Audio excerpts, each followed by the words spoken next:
Malam itu, jam di dashboard mobil menunjukkan hampir pukul 2 dini hari. Angka digitalnya terasa terlalu terang di tengah gelapnya jalan, seperti sengaja mengingatkanku bahwa seharusnya manusia normal sudah tidur di jam segini. Tapi mau bagaimana lagi? Kerjaan lembur hari itu benar-benar menguras tenaga dan pikiranku.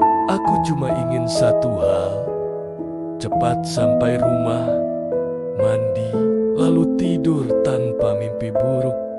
Aku sendirian di dalam mobil, melaju di jalan Pantura yang terkenal panjang dan membosankan di siang hari, tapi berubah jadi terasa asing saat malam. Jalanan sepi, hampir tidak ada kendaraan lain. Sesekali hanya truk besar lewat dari arah berlawanan. Lampunya menyilaukan sebentar, lalu menghilang. Lampu jalan berdiri jarang-jarang, menciptakan potongan cahaya kuning pucat di aspal yang hitam. Di luar itu, gelap yang terasa tebal, seolah menekan dari segala arah. Mesin mobil berdengung pelan, jadi satu-satunya suara yang konsisten. Aku membuka kaca sedikit, berharap angin malam bisa mengusir rasa kantuk. Udara masuk, dingin dan lembab, membawa aroma aspal basah dan tanah. Entah kenapa, suasana terasa berbeda dari biasanya. Bukan karena aku takut, bukan juga karena aku membayangkan hal-hal aneh. Lebih seperti perasaan gak enak yang datang tiba-tiba, tanpa alasan jelas. Saat penunjuk kilometer di pinggir jalan menunjukkan angka 37, dadaku terasa agak sesak. Bukan sakit, tapi seperti ada tekanan halus yang muncul begitu saja. Aku melirik papan itu sekilas, lalu kembali fokus ke jalan. Perasaan aja, gumamku pelan, mencoba menenangkan diri sendiri. Aku sudah sering lewat sini sebelumnya, dan tidak pernah terjadi apa-apa. Tapi malam itu, rasa nggak nyaman itu nggak mau pergi. Aku menyalakan radio mobil, berharap ada suara musik atau obrolan yang bisa mengalihkan pikiranku. Awalnya radio berbunyi normal, lagu lama yang cukup akrab di telinga. Tapi belum sampai 1 menit, suaranya mulai berisik, kresek-kresek, seperti sinyalnya putus nyambung. Aku memutar tombol frekuensi, tapi malah makin parah. Suara penyiar terdengar terpotong-potong, lalu hilang sama sekali, digantikan dengung statis yang bikin telinga nggak enak. Aku menghela napas, lalu mengecilkan volume radio. Sudahlah, pikirku, lebih baik diam daripada mendengar suara berisik yang bikin pusing. Mobil kembali dipenuhi suara mesin dan desiran angin dari luar. Aku menatap lurus ke depan, mengikuti garis putih di tengah jalan yang seakan tak ada habisnya. Dan di saat itulah aku mendengarnya.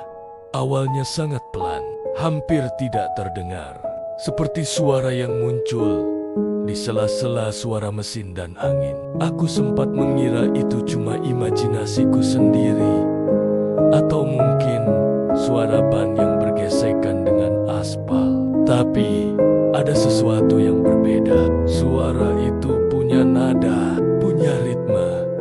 Aku memiringkan kepala sedikit, mencoba memastikan apa yang kudengar. Suara itu terdengar lagi. Kali ini lebih jelas, seperti orang menangis. Aku menelan ludah, tanganku sedikit mengencang di setir. Nggak mungkin, kataku dalam hati. Jalanan sepi begini, siapa yang menangis di tengah malam?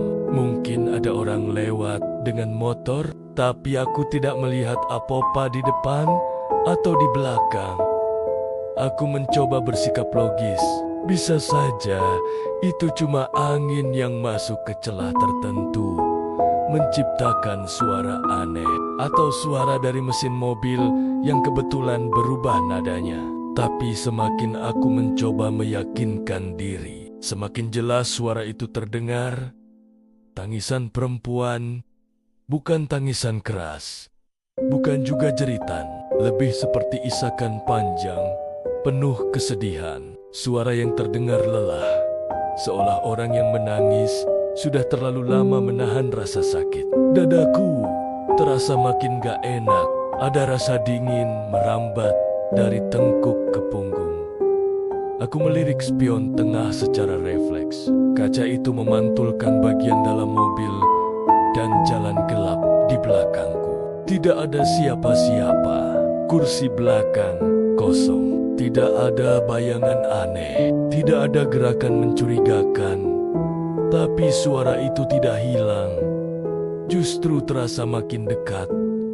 Aku menaikkan kecepatan sedikit, berharap bisa segera melewati daerah itu.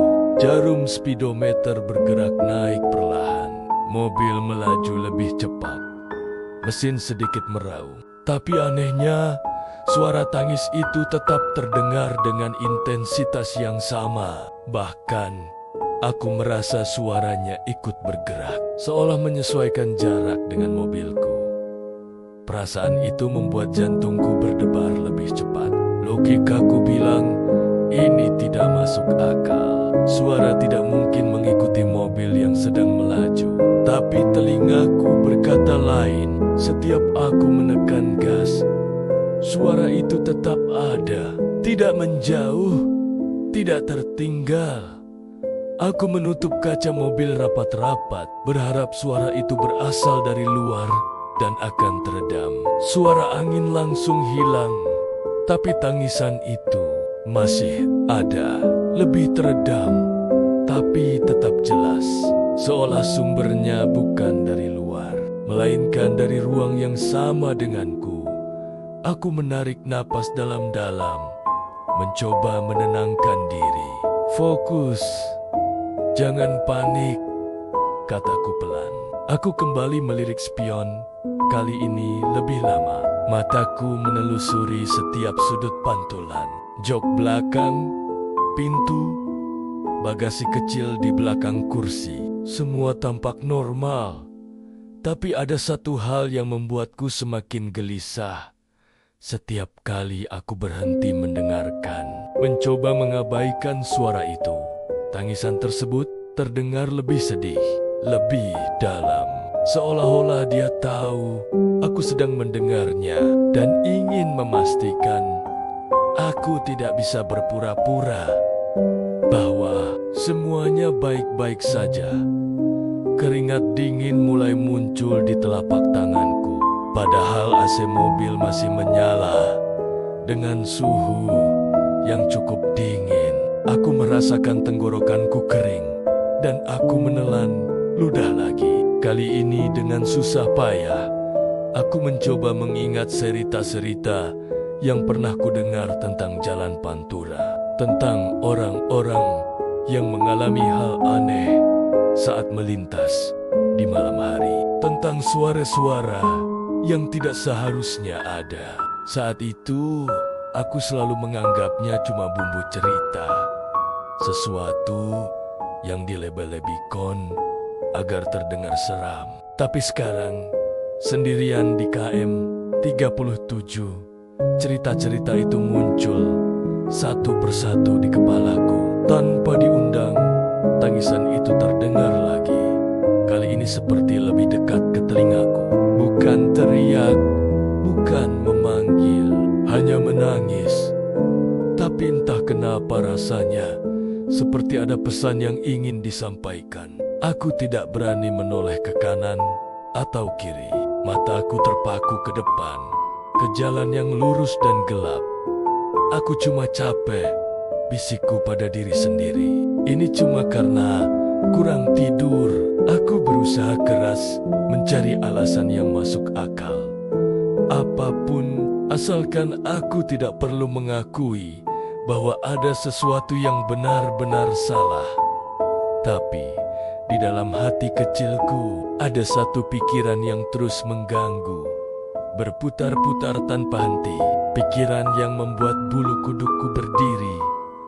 Bagaimana kalau suara itu bukan dari luar mobil, bukan dari jalan, bukan dari angin atau mesin. Bagaimana kalau sejak tadi suara itu memang sudah berada sangat dekat denganku? Mobil terus melaju di tengah malam yang sepi, dan aku sadar satu hal dengan jelas. Perjalanan ini tidak akan sesederhana yang aku kira saat pertama kali berangkat.